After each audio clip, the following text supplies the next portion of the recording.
الحمد لله وكفى والصلاة والسلام على عباده الذين اصطفى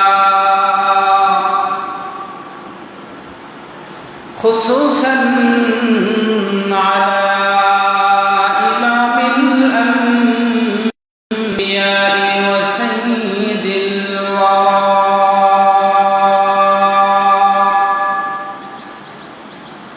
وعلى آله وأصحابه الذين هم خلاصة العرب العرباء وخير الخلائق بعد الأنبياء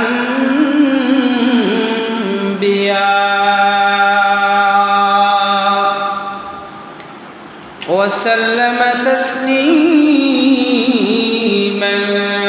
كثيرا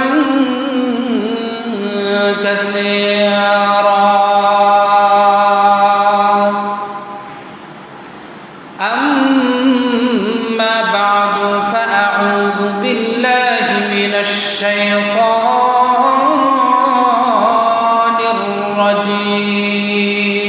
الرجيم بسم الله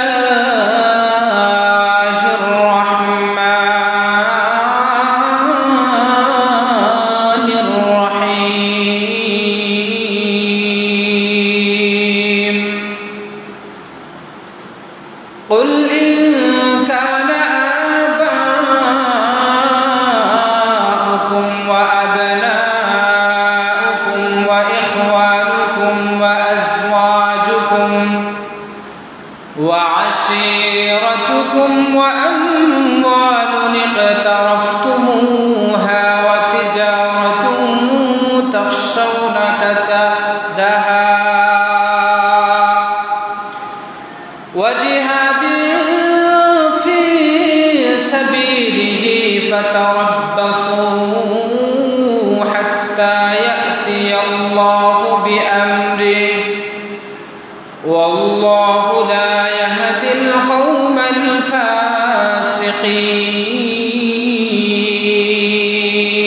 الفاسقين وقال النبي صلى الله عليه وسلم من سب نبيا فاقتلوه ومن سب أصحابي فاجلدوه أو كما قال النبي عليه الصلاة والسلام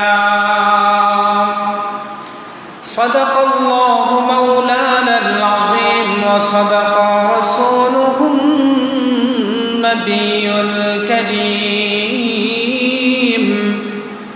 ونحن على ذلك من الشاهدين والشاكرين والذاكرين والحمد لله رب العالمين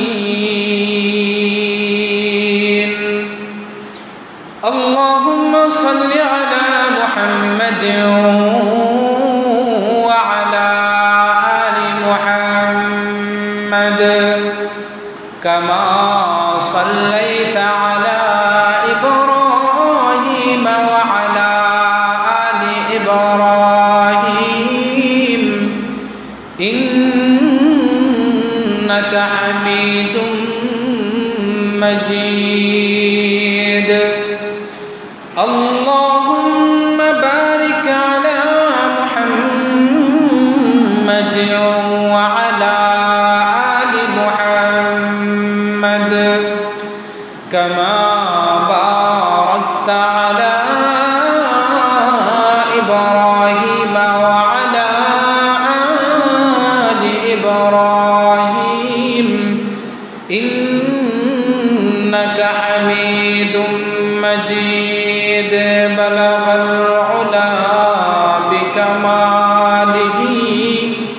كشف الدجى بجماله حسنت جميع خصاله صلوا عليه وآله بلغ العلا بكماله كشف الدجى بجماله حسنت جميع خصاله صلوا عليه وآله لا إله إلا الله لا إله إلا الله لا إله إلا الله لا إله إلا الله سبحان الله الحمد لله لا إله إلا الله لا إله إلا الله لا إله إلا الله तेरे सिवा माबूद हकीकी कोई नहीं है कोई नहीं तेरे सिवा मौजूद हकीकी कोई नहीं है कोई नहीं यादों में तेरे सबको बुला दो यादों में तेरे सबको बुला दो कोई न मुझको याद रहे सब खुशियों को आग लगा दो सब खुशियों को आग लगा दो खाने दिल आबाद रहे अब तो रहे बस दादों में आखिर विरद ज़बा ऐ मेरे इलाहा ला इलाहा इल्लल्लाह ला इलाहा इल्लल्लाह ला इलाहा इल्लल्लाह ला इलाहा इल्लल्लाह ला इलाहा इल्लल्लाह मुहम्मदुर रसूलुल्लाह सल्लल्लाहु अलैहि वसल्लम महान रब्बुल आलमीনের আলিশান দরবারের সংখ্যাগণিত শুকরিয়া যে রব্বুল আলামিন আপনাকে আমাকে দুনিয়ার সমস্ত ঝামেলা থেকে ফারিগ করে আল্লাহ রব্বুল আলামিন আমাদেরকে সুস্থ রেখে সবল রেখে রব্বুল আলামিনের মহান হুকুম জুমার নামাজ আদায় করা নিয়তে মসজিদ পর্যন্ত আসার বসার তৌফিক দান করেছেন এই জন্য সেই মহান মালিকের দরবারে দিল থেকে মোহাম্মতে কালিমাতুশ শুকর পাঠ করি সকলে পড়ে আলহামদুলিল্লাহ সম্মানিত হাজিরিন আমাদের ধারাবাহিক আলোচনা চলছিল হুকুকুন নবী সাল্লাল্লাহু আলাইহি ওয়াসাল্লাম আলাল উম্মাতিল মুসলিমা উম্মতে মুসলিমার উপর রাসূল করিম সাল্লাল্লাহু আলাইহি ওয়াসাল্লামের হক কি সেই সম্পর্কে আমরা বিগত দুই জুমায় আলোচনা করেছিলাম যে প্রথম নম্বরে হক হচ্ছে আল ঈমানু বিন নবী সাল্লাল্লাহু আলাইহি ওয়াসাল্লাম যে নবীজির প্রতি ঈমান আনা এটা হচ্ছে আমাদের উপর রাসূলের হক দুই নম্বরে আমরা আলোচনা করেছিলাম ইত্তিবাউ সুন্নতি রাসূলিল্লাহ আল্লাহ রাসূল সাল্লাল্লাহু আলাইহি ওয়াসাল্লামের সুন্নতের অনুসরণ করা এটা হচ্ছে আমাদের উপর আল্লাহ রাসূলের হক তিন নম্বর আলোচনা করেছিলাম হুব্বুন নবী সাল্লাল্লাহু আলাইহি ওয়াসাল্লাম নবীজির প্রতি ভালোবাসা এটা হচ্ছে আপনার আমার উপর রাসূলের হক আজকে আমরা 4 নাম্বার থেকে আলোচনা করব ইনশাআল্লাহ। 4th নম্বরে যে হকটা আপনার আমার উপর আল্লাহ রসুলের, সেটা হলো হিফজু শানি রাসূলিল্লাহ সাল্লাল্লাহু আলাইহি ওয়াসাল্লাম। রসুল করিম সাল্লাল্লাহু আলাইহি ওয়াসাল্লামের জাত তথা সত্তা এবং তার শান ও মানের হেফাজত করা, এটা হচ্ছে আমাদের উপর হক আল্লাহ রসুলের। সম্মানিত হাজরিন, আল্লাহ রসুল সাল্লাল্লাহু আলাইহি ওয়াসাল্লাম যতদিন দুনিয়ার বুকে জিন্দা ছিলেন, জীবিত ছিলেন, আল্লাহ রাব্বুল আলামিন স্বয়ং তিনি নিজেই আল্লাহ রসুলের জাত তথা সত্তার হেফাজত করেছিলেন। হেফাজতের জিম্মাদারি স্বয়ং আল্লাহ তাআলা নিয়েছিলেন। কোরআনে হাকীমের মধ্যে আল্লাহ তাআলা আল্লাহ রসুল সাল্লাল্লাহু আলাইহি ওয়াসাল্লামের উপর নাযিলকৃত কিতাব কোরআন, সেই কোরআনের হেফাজতের ঘোষণা আল্লাহ তাআলা কোরআনের মধ্যে দিয়েছেন। যেই কোরআনের হেফাজত স্বয়ং আল্লাহ তাআলা নিজেই তিনি করবেন, জিম্মাদারি তার দায়িত্বে। আর ওই কোরআন যেই ব্যক্তির উপর নাজিল হয়েছে, ওই ব্যক্তির জিম্মাদারি একমাত্র কার হাতে? আল্লাহ তাআলার হাতে। কোরআনে হাকীমের মধ্যে আল্লাহ তাআলা বলেন, ইন্না নাহনু নাযালনা যিকরা ওয়া ইন্না লাহু লাহাফিজুন। এই কোরআনে কারীম আমি আল্লাহ নাজিল করেছি, অবতীর্ণ করেছি, এবং এর হেফাজতের রক্ষণাবেক্ষণের দায়িত্ব কার হাতে? আল্লাহ রাব্বুল আলামিনের হাতে। যে আল্লাহ কোরআনের দায়িত্ব নিতে পারেন, সেই আল্লাহ কি ওই কোরআন যার উপর নাজিল হয়েছে তার দায়িত্ব নিবেন কি নিবেন না? দায়িত্ব নিবেন। এজন্য ইসলামের প্রাথমিক সময়ে কোরআনের ওই আয়াতখানা নাজিল হওয়ার আগ পর্যন্ত আল্লাহ রাসূল সাল্লাল্লাহু আলাইহি ওয়াসাল্লাম তার পাহারা দেওয়ার জন্য তিনি সাহাবীদের নিযুক্ত করতেন।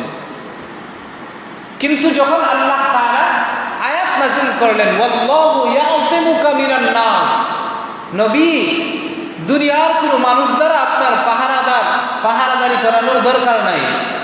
ওয়াল্লাহু ইয়াসিমুকা মিনান নাস, নিশ্চয় আমি আল্লাহ মানুষদের থেকে, মানুষদের ষড়যন্ত্র থেকে আমি আল্লাহই আপনাকে বাঁচাবো, হেফাজত করব।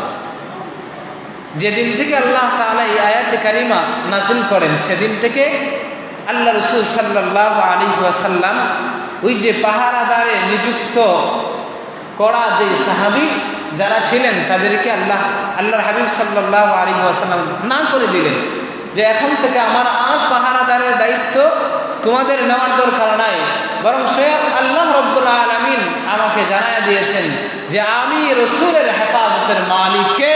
আল্লাহ রাব্বুল আলামিন।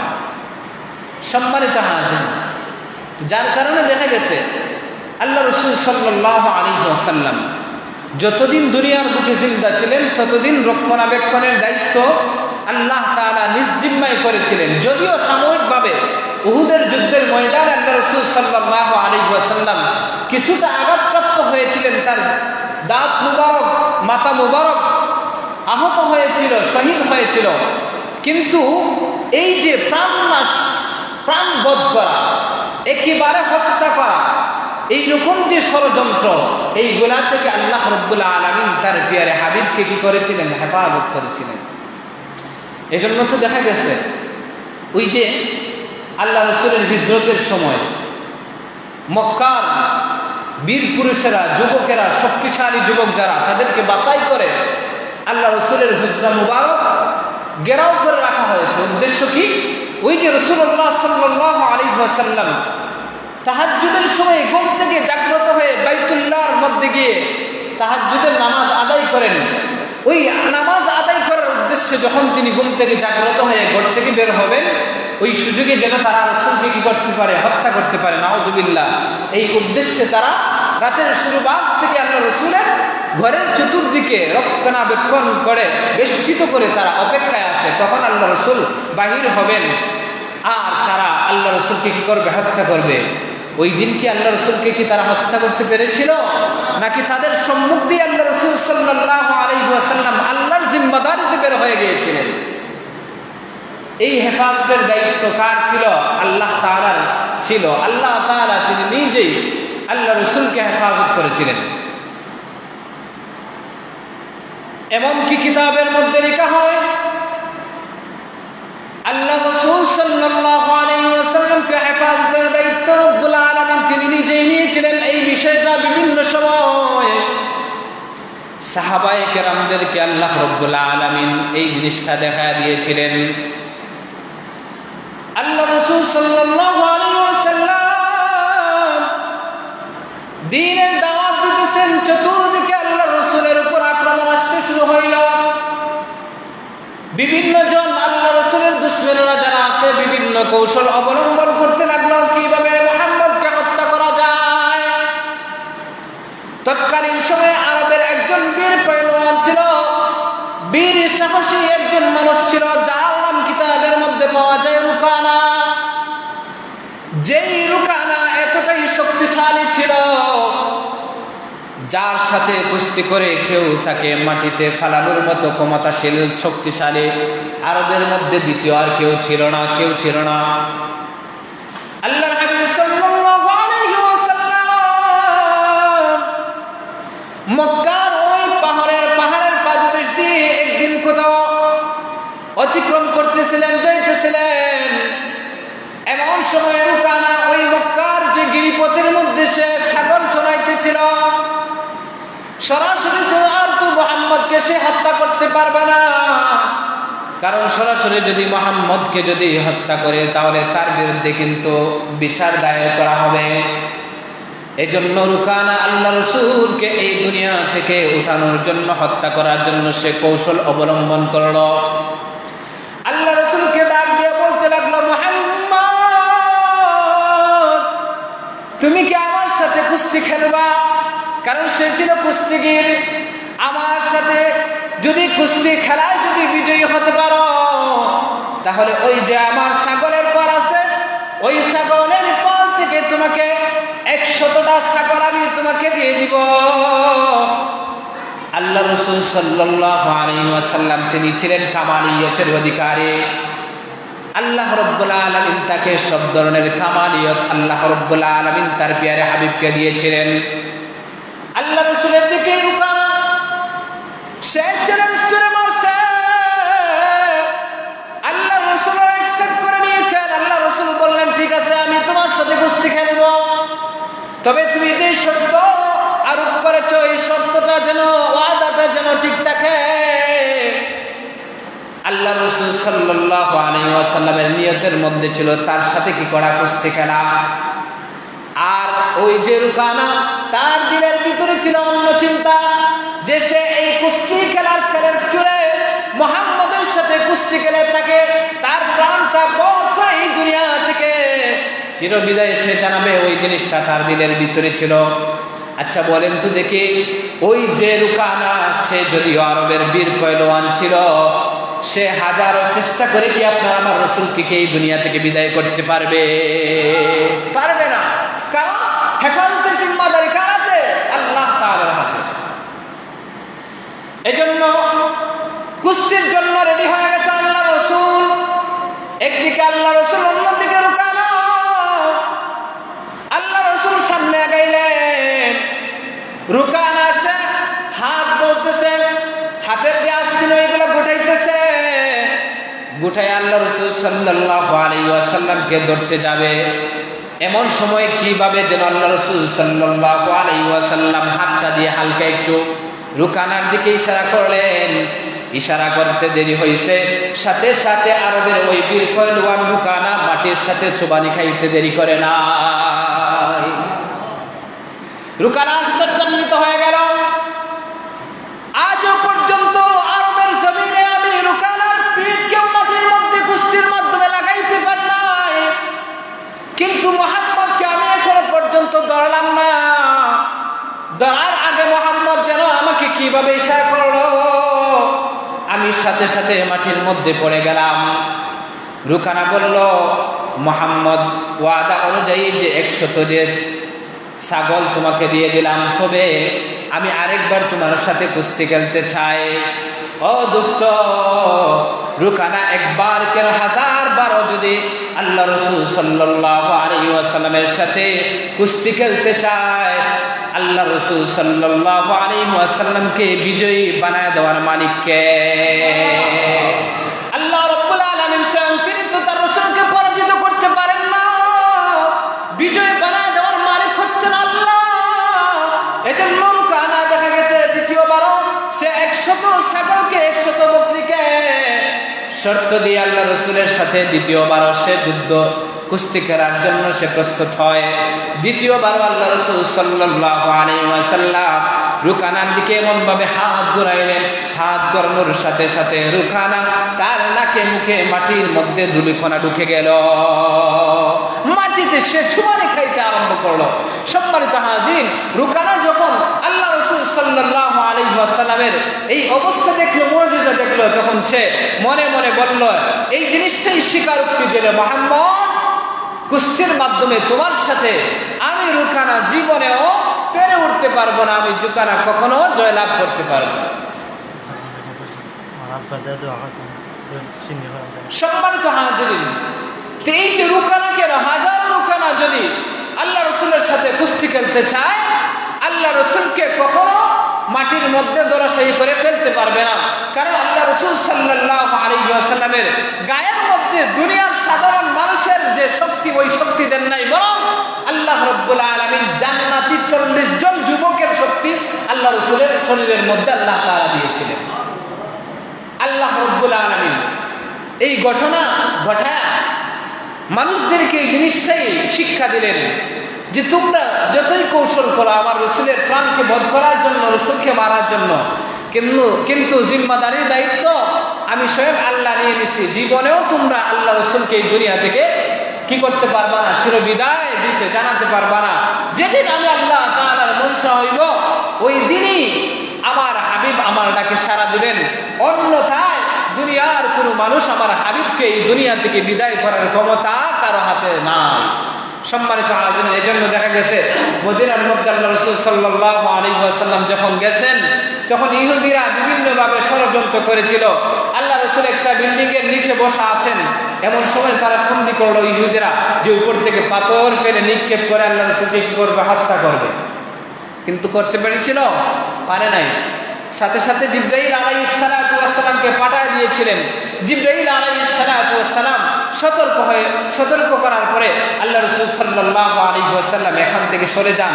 তারা কিন্তু এই যে তাদের ফন্দি, এই ফন্দি তারা বাস্তবায়ন করতে পারে না। কিতাবের মধ্যে লেখা হয়, উহুদের যুদ্ধের সময় আল্লাহর হাবিব সাল্লাল্লাহু আলাইহি ওয়াসাল্লাম সাহাবায়ে কেরামদেরকে বিভিন্ন দলে বিভক্ত করলেন। এর মধ্যে 50 জন সাহাবীকে নিযুক্ত করলেন। তাদেরকে নিযুক্ত করে আদেশ করলেন, আমার সাহাবায়ে কেরাম, যুদ্ধের মধ্যে জয় হোক বা পরাজয় হোক, তোমাদের দায়িত্ব হলো ওই যে পাহাড়ের যে গিরিপথগুলো আছে, ওই গিরিপথের মধ্যে তোমরা এক একজন অবস্থান করবা। যুদ্ধে জয় হলেও তোমরা ওই জায়গা কিন্তু ত্যাগ করবা না, ওই জায়গা থেকে একটু সরবা না, যতক্ষণ পর্যন্ত আমি রাসূলের হুকুম না আসে, আদেশ না আসে। যুদ্ধ লেগে গেল। যুদ্ধের প্রারম্ভিক পর্যায়ে মুসলমানদের জয় হয়ে গেল। মুসলমানরা যুদ্ধের ময়দানে গনিমতের মাল কুড়াইতেছিলেন। ওইদিকে পাহাড়ের গিরিপথে দায়িত্বরত অবস্থায় ওই যে 50 জন সাহাবী ছিলেন, সবাই যখন দেখলেন যে মুসলমানদের জয় হয়ে গেছে, জয়লাভ হয়ে গেছে, মুসলমানরা গনিমতের মাল কুড়াইতেছে, তারা মনে মনে ভাবলেন আর তো ওই জায়গার মধ্যে থাকার দরকার নাই। সবাই গনিমতের মাল কুড়ানোর কাজে সবাই নিয়োজিত হয়ে গেলেন। গনিমতের মাল কুড়াইতেছেন। এমন সময় ওই যে পাহাড়ের গিরিপথগুলা আছে, ওই গিরিপথগুলা দিয়ে মুশরিকরা, কাফেররা অতর্কিতভাবে মুসলমানদের উপর আক্রমণ করে। মুসলমানদের উপর অতর্কিত আক্রমণের কারণে সবাই দিশাহারা হয়ে যান, যার যার তরবারি নিয়ে প্রাণপণ যুদ্ধের মধ্যে নিয়োজিত হয়ে যান। ওই মুহূর্তে সুযোগ বুঝে কাফেররা আল্লাহ রাসূল সাল্লাল্লাহু আলাইহি ওয়াসাল্লামের উপর আক্রমণ করে। তাদের উদ্দেশ্য ছিল আল্লাহ রাসূল সাল্লাল্লাহু আলাইহি ওয়াসাল্লামকে এই দুনিয়া থেকে চিরবিদায় করে দেওয়া। এজন্য একজন কাফির আল্লাহ রাসূলের দিকে তীর তাক করে আল্লাহ রাসূলের দিকে ছুঁড়ে মারে। আল্লাহ রাসূল সাল্লাল্লাহু আলাইহি ওয়াসাল্লামের জবান মুবারকের মধ্যে যে দন্ত মুবারক, ওই রুবাইয়াতের একটা দাঁত আল্লাহ রাসূল সাল্লাল্লাহু আলাইহি ওয়াসাল্লামের আঘাতের কারণে, বর্ষার আঘাতের কারণে আল্লাহ রাসূল সাল্লাল্লাহু আলাইহি ওয়াসাল্লামের দাঁত মুবারক ভেঙে যায়। অপরের দিকে একজন কাফির সে মুকুম সুযোগ মনে করে আল্লাহ রাসূল সাল্লাল্লাহু আলাইহি ওয়াসাল্লামের মাথার মধ্যে একটা পাথরের খণ্ডনি আঘাত করে। ওই দিকে সাহাবায়ে কেরামদের মধ্য থেকে হযরত তালহা ইবনে উবাইদুল্লাহ রাদিয়াল্লাহু তাআলা আনহু, যিনি আল্লাহ রাসূলের একজন কাছাকাছি ছিলেন, তিনি ছিলেন একজন তীরন্দাজ সাহাবী। তিনি তার বগলের মধ্যে, কাঁধের মধ্যে ঝুলানো ছিল তীরের ধনুক, হাতের মধ্যে ছিল তরবারি। তরবারি দিয়ে ধনুক পুরা তীর নিক্ষেপ করে করে তিনি কাফিরদের মোকাবেলা করতেছিলেন, আল্লাহ রাসূল সাল্লাল্লাহু আলাইহি ওয়াসাল্লামকে হেফাজত করতেছিলেন। যার কারণে আল্লাহ রাসূলকে হেফাজত করার কারণে হযরত আবু তালহা, হযরত তালহা রাদিয়াল্লাহু তাআলা আনহুর শরীরের মধ্যে ওই উহুদের ময়দানে এতটা আঘাত লেগেছে, কিতাবের মধ্যে লেখা হয় যুদ্ধ যখন শেষ হয়ে যায় হযরত তালহা রাদিয়াল্লাহু তাআলা আনহু অচেতন অবস্থায় একটা গর্তের মধ্যে পড়ে আছেন। সাহাবায়ে কেরাম আল্লাহ রাসূলকে এক জায়গার মধ্যে যখন আহত অবস্থায় দেখলেন, সবাই আল্লাহ রাসূলের সেবা শুশ্রূষার কাজে নিয়োজিত হয়ে গেলেন। আল্লাহ রাসূল সাল্লাল্লাহু আলাইহি ওয়াসাল্লাম সাহাবায়ে কেরামদেরকে ডাক দিয়ে বললেন, সাহাবারা রে আমার, আমি মুহাম্মদ বারো অবস্থায় আছি, আমার সেবা শুশ্রূষা করার দরকার নাই। তোমাদের ওই যে ভাই তালহার খোঁজ খবর নাও, দেখো তালহা, আমার তালহা কোথায় পড়ে আছে। সাহাবায়ে কেরাম হযরত তালহা রাদিয়াল্লাহু তাআলা আনহুর খুঁজে বের হয়ে গেলেন। বাহির হওয়ার পরে একজন তাকায় দেখে হযরত তালহা রাদিয়াল্লাহু তাআলা আনহু অচেতন অবস্থায় গর্তের মধ্যে পড়ে আছেন। তার হাতগুলো অবশ হয়ে গেছে তরবারির আঘাতে, হাতটা যেন তার এই যে শরীর থেকে আলাদা হয়ে গেছে, এমনটা উপরকম এমনটা ভাব। হযরত তালহা রাদিয়াল্লাহু তাআলা আনহুকে আল্লাহ রাসূলের কাছে নিয়ে আসা হয়। কিতাবের মধ্যে লেখা হয় হযরত তালহা রাদিয়াল্লাহু তাআলা আনহুর শরীরটা চেক করা হয়। শরীরটা চেক করার পর দেখা যায় একটা দুটা আঘাত নয়, বরং হযরত তালহার শরীরে 70-এর চাইতে অধিক তরবারি এবং তীরের আঘাত পাওয়া যায়। 70-এর অধিক তীরের আঘাত, তরবারির আঘাত শরীরের মধ্যে সয়ে নিয়েছেন, তবুও আল্লাহ রাসূলকে হেফাজতের জন্য প্রাণপণ লড়াই করে গেছেন। সম্মানিত হাজিরিন, যে দেখা গেল সাহাবায়ে কেরাম আল্লাহ রাসূলের জাত তথা সত্তাকে হেফাজতের জন্য তারা নিজেদের প্রাণপণ আপ্রাণ তারা চেষ্টা করেছেন, নিজেদের প্রাণকে বাজি রেখে আল্লাহ রাসূল সাল্লাল্লাহু আলাইহি ওয়াসাল্লামের সত্তাকে তারা কি করেছেন? হেফাজত করেছেন। শুধু সাহাবায়ে কেরাম যে আল্লাহ রাসূলের সত্তাকে যে হেফাজত করেছিলেন এমন না, বরং আল্লাহ রাসূল সাল্লাল্লাহু আলাইহি ওয়াসাল্লামের শান এবং মানের হেফাজতও কিন্তু তারা করেছিলেন। এজন্য তো দেখা গেছে সাহাবায়ে কেরামের সামনে কেউ যদি আল্লাহ রাসূলকে গালি দিয়েছে, কটূক্তি করেছে, সাথে সাথে তারা মুহূর্তের মধ্যে তার গর্দান থেকে কল্লাটা উড়াইয়া আল্লাহ রাসূল সাল্লাল্লাহু আলাইহি ওয়াসাল্লামের ওই শাতিমে রাসূলের প্রতিশোধ তারা নিয়েছেন। এমন অনেক ঘটনা পাওয়া যায়, তন্মধ্যে এক দুইটা উদাহরণ মিসাল আপনাদের সামনে বোঝাবার জন্য বলতে চাই। আল্লাহ রাসূল সাল্লাল্লাহু আলাইহি ওয়াসাল্লামের সাহাবারা সবাই ছিলেন আল্লাহ রাসূলের জন্য সব সময় ফানা ফিল্লাহ। তাদের সামনে আল্লাহ রাসূল সাল্লাল্লাহু আলাইহি ওয়াসাল্লামকে কখনো উচ্চবাচ্য করতে কাউকে দেখেছেন, সাথে সাথে তারা প্রতিশোধ নিয়েছেন, তারা প্রতিরোধ করেছেন। কখনো দেখা গেছে কেউ গালি দিয়েছে, সাথে সাথে তারা এর প্রতিশোধ দিতে গিয়ে তাকে এই দুনিয়া থেকে চিরবিদায় জানায়েছেন। এমনই একজন অন্ধ সাহাবীর ঘটনা কিতাবের মধ্যে পাওয়া যায়, হাদিসের কিতাবের মধ্যে এসেছে। আল্লাহ রাসূল সাল্লাল্লাহু আলাইহি ওয়াসাল্লামের একজন অন্ধ সাহাবী ছিলেন, যার একজন উম্মে ওয়ালাদ দাসী ছিল, যেই দাসীর তার ঔরসে দুইটা আদরের সন্তান ছিল। ওই উম্মে ওয়ালাদ যাকে ওই সাহাবী অন্ধ সাহাবী অনেক মহব্বত করতেন, তার মহব্বতের একজন বাদী ছিলেন, যার কারণে তার ঔরস থেকে, তার গর্ভ থেকে ওই সাহাবীর, অন্ধ সাহাবীর 2টা ছেলে সন্তান জন্মগ্রহণ করে। ওই উম্মে ওয়ালাদ বাদীর একটা বদ অভ্যাস ছিল, সে মাঝে মধ্যে আল্লাহ রাসূল সাল্লাল্লাহু আলাইহি ওয়াসাল্লামকে গালাগালি করত, গালমন্দ করত। সাহাবী অনেক সময় তাকে সুন্দরভাবে বুঝাইতেন যে আল্লাহ রাসূলকে গালমন্দ করো না, আল্লাহ রাসূলকে গালমন্দ করো না। একদিন রাতের ঘটনা, রাতের বেলা প্রতিদিনের ন্যায় আজকে রাতে বসে আল্লাহ রাসূল সাল্লাল্লাহু আলাইহি ওয়াসাল্লামকে গালমন্দ করতেছে। সাহাবী তিনি তো আল্লাহ রাসূলের সংস্রবপ্রাপ্ত, যারা আল্লাহ রাসূলের একদম কাছে ছিলেন তাদের সামনে আল্লাহ রাসূলকে গালমন্দ করলে তাদের শরীরের মধ্যে আগুন ধরে যেত, রক্ত গরম হয়ে যেত। আরে এত দূর যাওয়া লাগবে না, আপনি আমি যে নগণ্য উম্মত, আল্লাহ রাসূলের উম্মত, আপনারা আমার সামনে দেখবেন কোন কুলাঙ্গার যদি আল্লাহ রাসূলের শান নিয়ে কটূক্তি করে, আল্লাহ রাসূলকে গালমন্দ করে, তখন দেখবেন হাজারো এমনও রাসূলের উম্মত পাওয়া যায় যাদের শরীরের যে রক্ত আছে রক্ত গরম হয়ে যায়, হয় কি হয় না? অনেক সময় দেখবেন যে রাসূলের প্রেমের নজরানা দিতে গিয়ে নিজেদের জান পর্যন্ত আল্লাহর রাস্তায় বিলিয়ে দিতে তারা কখনো দ্বিধাবোধ করে না। ওই অন্ধ সাহাবী, আল্লাহ রাসূলের সংস্রবপ্রাপ্ত সাহাবী, তার সামনে উম্মে ওয়ালাদ রাতের আধারে আল্লাহ রাসূলকে গালমন্দ করতেছে। তিনি আর সহ্য করতে পারেন নাই, এক পর্যায়ে বাধা দেওয়ার পরে আর সহ্য করতে পারেন নাই, তবুও থামেন নাই। কিতাবের মধ্যে, হাদিসের মধ্যে এসেছে তিনি তার হাতের লাগানের মধ্যে চুরির মতো একটা ছোরা, কুড়ালের মতো একটা ছোরা তিনি তার হাতের লাগানের মধ্যে পাইলেন। ওই ছোরাটা হাতের মধ্যে নিয়ে তার ওই মহব্বতের উম্মে ওয়ালাদ বাদী, মহব্বতের দাসী, ওই দাসীকে রাসূলকে গালমন্দ করার কারণে এমন সজোরে বুকের মধ্যে, পেটের মধ্যে আঘাত হানলেন। আঘাত হানার কারণে ওই দাসী সে দুনিয়া থেকে বিদায় নিয়ে চলে যায়। সকালবেলা জানাজানি হয়ে গেল, আল্লাহ রাসূলের কাছে খবর চলে আসলো যে অমুক জায়গায় একজন বাদী, একজন দাসী মারা গেছে। আল্লাহ রাসূল সাল্লাল্লাহু আলাইহি ওয়াসাল্লাম খবর পাওয়ার পরে তাৎক্ষণিক ওই জায়গার মধ্যে চলে গেলেন। যাওয়ার পরে সাহাবায়ে কেরামদেরকে উদ্দেশ্য করে আল্লাহ রাসূল সাল্লাল্লাহু আলাইহি ওয়াসাল্লাম ভাষণ দিতে লাগলেন, তোমাদের মধ্যে কে ওই বাদীকে, ওই মহিলাকে তোমরা হত্যা করেছ, আমি তোমাদের মাঝে ঘোষণা করছি তোমরা স্বেচ্ছায় এই হত্যাটা এটা তোমরা স্বীকার করো, না হয় কিন্তু আমি তোমাদের বিরুদ্ধে ব্যবস্থা নিতে বাধ্য হব।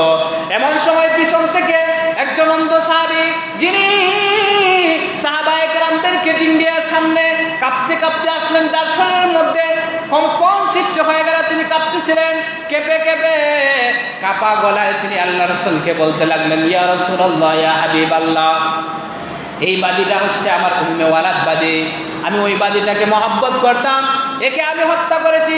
আল্লাহ রাসূল সাল্লাল্লাহু আলাইহি ওয়াসাল্লাম সাহাবীকে জিজ্ঞেস করলেন, হে আমার সাহাবী, তুমি কেন তাকে হত্যা করলা?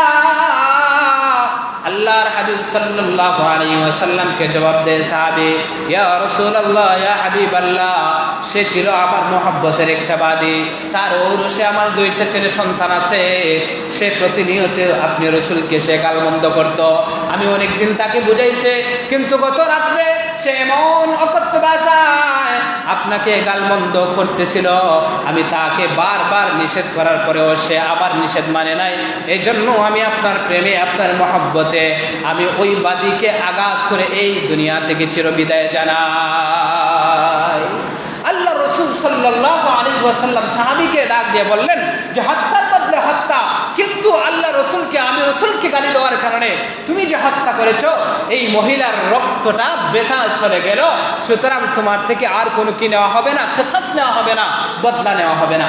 আল্লাহ রাসূল সাল্লাল্লাহু আলাইহি ওয়াসাল্লাম এর থেকেই তিনি স্পষ্ট ভাষায় ঘোষণা দিয়ে দিলেন, মান সাব্বা নাবিয়্যান ফাকতুলুহু, যে লোকটা কোন নবীকে, আমাদের নবী হোক বা অন্য কোন নবী, যে কোনো নবীকে গালিগালাজ করবে, আল্লাহ রাসূলের আদেশ হলো ফাকতুলুহু, তাৎক্ষণিক তাকে তোমরা যদি তোমাদের সামর্থ্য হয় তাকে হত্যা করো। কি করো?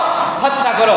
আল্লাহ রাসূল বলেন, ওয়ামান সাব্বা আসহাবি ফাজলিদুহু, আর যে লোকটা আমার সাহাবায়ে কেরামদেরকে গালমন্দ করবে তাকে তোমরা প্রহার করো। তোমরা কি করো? প্রহার করো। সম্মানিত হাজির, এই যে একজন অন্ধ সাহাবী, এই একজন অন্ধ সাহাবী হওয়া সত্ত্বেও আল্লাহ রাসূলের শানে তার বাদী, মহব্বতের বাদী গালমন্দ করেছে, ওই সাহাবী কি করেন নাই? মুহূর্তের জন্য তাকে ছাড় দেন নাই, সাথে সাথে আঘাত করে তাকে এই দুনিয়া থেকে বিদায় জানিয়েছেন।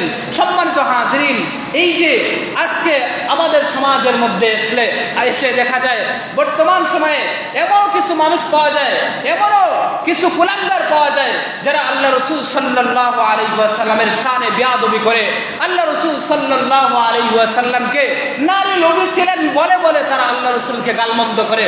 এমন কুলাঙ্গার আমাদের সমাজের মধ্যে দেখা যায় কি যায় না? সম্মানিত হাজির, যেই মক্কার মুশরিকরা যারা ছিল আল্লাহ রসুল সাল্লাল্লাহু আলাইহি ওয়াসাল্লামের প্রধান বিরোধী, আল্লাহ রসুলকে সুযোগকে তারা দেখতে পেত না, কিন্তু ওই মুশরিকরাও কখনো আল্লাহ রসুলের শানে কখনো তারা কলঙ্ক লেখন করে নাই, কখনো বলে নাই যে আল্লাহ রসুল ছিলেন নারী নবী। এমনকি তারা আল্লাহ রসুলকে এই দ্বীনের দাওয়াত থেকে ফেরানোর জন্য তারা তাদের যে রূপবতী নারীর লোভ দেখাইছিল, কিন্তু আল্লাহ রসুল সাল্লাল্লাহু আলাইহি ওয়াসাল্লাম তাদের এই লোভটাকে তিনি নাকচ করে দিয়েছিলেন, তাদের এই অফারটাকে তিনি নিষেধ করে নাকচ করে দিয়েছিলেন। আল্লাহ রসুল সাল্লাল্লাহু আলাইহি ওয়াসাল্লাম কখনো দ্বীনের দাওয়াতের পরিবর্তে নারীকে তিনি কখনো কি করেন নাই? গ্রহণ করেন নাই। সম্মানিত হাজির, আজকে আমাদের এই যুগে এসে দেখা যায় কিছু কুলাঙ্গার আছে যারা আল্লাহ রসুল সাল্লাল্লাহু আলাইহি ওয়াসাল্লামের শানে অপবাদ রটায় যে আল্লাহ রসুল সাল্লাল্লাহু আলাইহি ওয়াসাল্লাম ছিলেন নারী লোভী, এজন্য তো তিনি 11টা-12টা বিয়ে করেছেন, নাউজুবিল্লাহ। সম্মানিত হাজিরিন, আল্লাহ রসুল যদি নারী লোভী যদি হইতেন তাহলে ওই যে মক্কার মুশরিকরা আল্লাহ রসুলকে অফার করেছিল, তারা নারীর লোভ দেখাইছিল, সেদিন তো তিনি এই লোভনীয় অফার তিনি গ্রহণ করতে পারতেন, তিনি গ্রহণ করেন নাই। সম্মানিত হাজিরিন, ওই মক্কার মুশরিকরা যারা আল্লাহ রসুলের কট্টর বিরোধী ছিল, তারা কিন্তু জীবনেও কখনো কোনোদিন এমন পাওয়া যায় না যে আল্লাহ রসুল সাল্লাল্লাহু আলাইহি ওয়াসাল্লামের চরিত্রের মধ্যে তারা কালিমা লেপন করেছিল। বরং আজকে আমাদের সমাজের মধ্যে এসে দেখা যায় কিছু কুলাঙ্গার যারা আল্লাহ রসুল সাল্লাল্লাহু আলাইহি ওয়াসাল্লামের শানে কালিমা লেপন করে বিভিন্ন অপবাদ তারা আল্লাহ রসুল সাল্লাল্লাহু আলাইহি ওয়াসাল্লামের উপর তারা রটায়। সম্মানিত হাজিরিন, এই সমস্ত কুলাঙ্গার যেখানে আল্লাহ রসুলের শানে বেয়াদবি করবে, আমাদের মুসলমান হিসেবে প্রথম করণীয় হলো যে আমরা তাকে ধরে আমরা আমাদের আইনে হাওয়ালা তাদেরকে করব, আমাদের যে প্রশাসন আছে তাদের হাওয়ালা করব। প্রশাসন যদি এই তাদের হাতে ন্যস্ত করার পরে প্রশাসন তারা তাদের নিজ দায়িত্বে এর উপর কি করবে না করবে এটা তারা করবে, কিন্তু এই ক্ষেত্রে যদি দেখা যায় কোনো মুসলমান যদি আবেগপ্রবণ হয়ে ওই সমস্ত কুলাঙ্গারকে যদি হত্যা করে ফেলে, তাহলে শরীয়তের বিধান অনুযায়ী ওই লোকটার উপরে কোনো ধরনের কি নাই, কিসাস নাই। কারণ আল্লাহ রসুল সাল্লাল্লাহু আলাইহি ওয়াসাল্লাম সাহাবায়ে কেরামদের থেকে ওই জিনিসটাই তিনি ঘোষণা দিয়েছেন যে কেউ যদি শাতিমে রসুলকে যদি হত্যা করে তাহলে তার উপরে কি নাই, কোনো ধরনের কিসাস নাই, উখরাউ কেন পাকড়াও তার উপরে নাই। এজন্য তো দেখা গেছে যে মক্কা বিজয়ের সময় আল্লাহ রসুল সাল্লাল্লাহু আলাইহি ওয়াসাল্লাম সাধারণ ক্ষমার ঘোষণা দিয়েছিলেন, কিন্তু কয়েকজন কাফিরকে তিনি ছাড় দেন নাই। এর মধ্যে একজন ছিল ইবনে খতাল নামে একজন, যাকে আল্লাহ রসুল সাল্লাল্লাহু আলাইহি ওয়াসাল্লাম বলেছিলেন, ঘোষণা করেছিলেন যে ওকে যেখানে পাবা সেখানেই তোমরা তাকে হত্যা করবা। সাহাবায়ে কেরামদেরকে এই অর্ডার করেছিলেন, যার কারণে দেখা গেছে ওই ইবনে খতাল নিজের প্রাণ বাঁচানোর জন্য কাবার যে গিলাফ আছে ওই গিলাফের নিচে গিয়ে লুকাইছিল, আশ্রয় নিয়েছিল, তবুও তাকে বের করে এনে তাকে হত্যা করেন সাহাবায়ে কেরাম। কেন?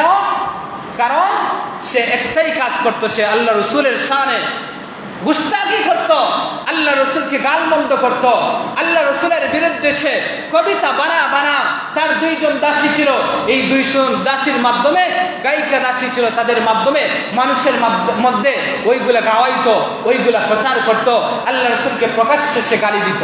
আল্লাহ রসুল সাল্লাল্লাহু আলাইহি ওয়াসাল্লামের ওই যে আদেশ দেওয়া মক্কা বিজয়ের দিন, যেই দিন আল্লাহ রসুল সাধারণ ক্ষমার ঘোষণা দিয়েছিলেন, ওই দিন ওই সমস্ত মানুষ যারা আল্লাহ রসুল সাল্লাল্লাহু আলাইহি ওয়াসাল্লামকে গালমন্দ করত, তাদেরকে আল্লাহ রসুল কি করেন নাই, ক্ষমা করেন নাই, ছাড় দেন নাই। এর থেকে বোঝা যায় যে মুসলিম সমাজের মধ্যে যে কোনো কুলাঙ্গার আল্লাহ রসুল সাল্লাল্লাহু আলাইহি ওয়াসাল্লামকে নিয়ে যদি কটূক্তি করে, তাহলে মুসলমানদের দায়িত্ব হলো যে তাকে এই দুনিয়া থেকে চিরবিদায় জানায় দেওয়া, এই দুনিয়া থেকে তাকে চিরবিদায় জানায় দেওয়া, এটা হচ্ছে মুসলমানদের দায়িত্ব।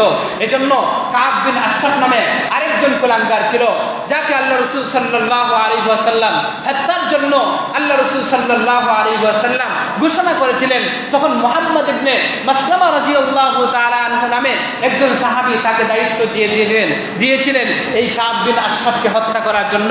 তার দোষ ছিল যে সে আল্লাহ রাসূল সাল্লাল্লাহু আলাইহি ওয়াসাল্লামের শানে গুস্তাখি করত, আল্লাহ রাসূল সাল্লাল্লাহু আলাইহি ওয়াসাল্লামকে সে গালমন্দ করত। সম্মানিত হাজির, এইরকম এককভাবে মুশরিকদেরকে হত্যা করার জন্য আহ্বান, হত্যা করার জন্য দায়িত্ব আল্লাহ রাসূল সাল্লাল্লাহু আলাইহি ওয়াসাল্লাম আমভাবে কাউকে দেন নাই, বরং ওই সমস্ত মুশরিকদেরকে হত্যা করার জন্য সাহাবায়ে কেরামদেরকে নির্দিষ্টভাবে দায়িত্ব দিয়েছিলেন, যে সমস্ত মুশরিকরা এককভাবে আল্লাহ রাসূল সাল্লাল্লাহু আলাইহি ওয়াসাল্লামকে কি করত? গালমন্দ করত, তার শানে তারা গুস্তাখি করত। এই জন্য তাদেরকে হত্যার জন্য নাম ধরে ধরে তাদের নাম লিস্টি করেছিলেন যে এদেরকে কে আসো হত্যা করবা, অমুককে কে আসো হত্যা করবা। সম্মানিত হাজিরিন, এই জন্য আপনি আমি রাসূল করিম সাল্লাল্লাহু আলাইহি ওয়াসাল্লামের উম্মত, আল্লাহ রাসূল সাল্লাল্লাহু আলাইহি ওয়াসাল্লামের কিছু হক আপনার আমার উপর আছে। এই হক সমূহের মধ্য থেকে একটা হক হলো হিফজু শান রাসূলুল্লাহ সাল্লাল্লাহু আলাইহি ওয়াসাল্লাম, আল্লাহ রাসূল সাল্লাল্লাহু আলাইহি ওয়াসাল্লামের শান মানের হেফাজত করা। এটা হচ্ছে আপনার আমার উপর আল্লাহ রাসূলের হক।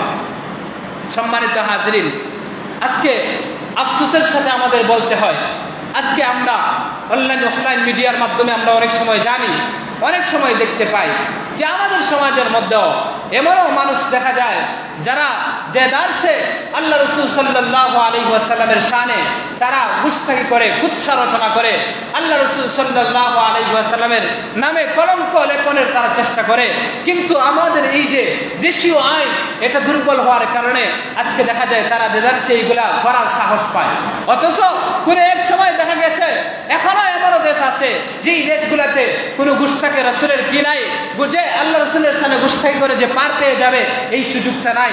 যার কারণে আইন খোলা থাকার কারণে দেখা গেছে বিভিন্ন দেশের মধ্যে এখনো আছে, বা আমাদের বিভিন্ন দেশের মধ্যে, বিশ্বের মধ্যে এমনও দেশ আছে যেখানে গুস্তাখি রাসূলের কোনো কি নেই, জায়গা নাই। যেই মুহূর্তে দেখা গেছে আল্লাহ রাসূলের শানে বেয়াদবি করেছে সাথে সাথে অ্যাকশন নিছে। কিন্তু আমাদের সংখ্যাগরিষ্ঠ মুসলিম রাষ্ট্র হওয়ার পরেও দেখা যায় আমাদের দেশের মধ্যে এই জিনিসটার বেলায় এসে দেখা যায় আমাদের মধ্যে দুর্বলতা দেখা যায়। আজকে দেখা যায় আপনি মুসলমান, একজন মুসলমান হয়ে যদি অন্য ধর্মাবলম্বীর উপর যদি আপনি এটা হানেন, তখন দেখা যাবে যে মুসলমানদের বিরুদ্ধে দ্রুত অ্যাকশন নেওয়া হয়।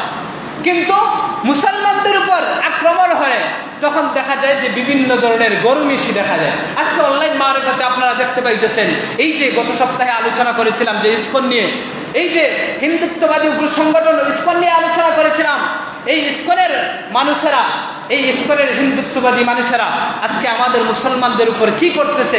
প্রশাসনকে এমন মনে হইতেছে যেন প্রশাসন তাদের হাতের মুঠোয়। আজকে তারা প্রশাসনকে যেভাবে ইচ্ছে সেভাবেই কিন্তু তারা নাচাইতেছে। এই যে গত কিছুদিন আগে আমি আপনাদেরকে বলেছিলাম যে অপহরণ হওয়া এই যে খতিব মহিবুল্লাহ, আপনারা দেখতেছেন যে আজকে তাকে নিয়ে নাটক সাজাইতেছে এই প্রশাসন তাকে নিয়ে নাটক সাজাইতেছে। দেখা গেছে তার জবানের মাধ্যমে কয়েক ঘন্টা তাকে আটক রেখে 6-7 ঘন্টা তাদের জিম্মাদারিতে আটক রাখার পরে তারা ওনাকে নিয়ে লাইভে আসছে। উনি লাইভের মধ্যে তিনি বলতেছেন যে তিনি নাকি নিজে গুম হওয়ার নাটক করেছেন, নাউজুবিল্লাহ। ওনাকে পাগল সাজানোর চেষ্টা করা হইতেছে। সম্মানিত হাজিরিন, আজকে আফসোস লাগে আমাদের সংখ্যাগরিষ্ঠ মুসলিম রাষ্ট্র, এই মুসলিম রাষ্ট্রের মধ্যে আমরা মুসলমানরা আমাদের সঠিক বিচার পাই না, কিন্তু অন্যরা তারা কিন্তু ঠিকইভাবে আমাদের প্রশাসন যারা আছে তাদেরকে ঠিকই তারা তাদের ইচ্ছা মতো ব্যবহার করতে পারে, ইচ্ছা মতো তাদেরকে নাচাইতে পারে। এজন্য দোস্ত, আপনি আমি যেহেতু রাসূল করিম সাল্লাল্লাহু আলাইহি ওয়াসাল্লামের উম্মত, আপনার আমার দিলের ভিতরে রাসূলের প্রেম মহব্বত জাগ্রত আছে।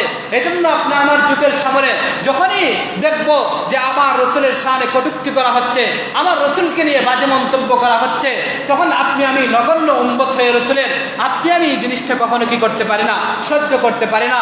এজন্য কখনো কখনো দেখা যায় যে আল্লাহ রাসূলের শানে কটূক্তি করার কারণে আমরা নগণ্য উম্মত হয়ে আমরা তার বিরুদ্ধে প্রতিবাদ করতে গিয়ে আমরা মাঠে ময়দানের মধ্যে মিছিল মিটিংয়ের মধ্যে আমরা মাঠের মধ্যে নেমে যাই।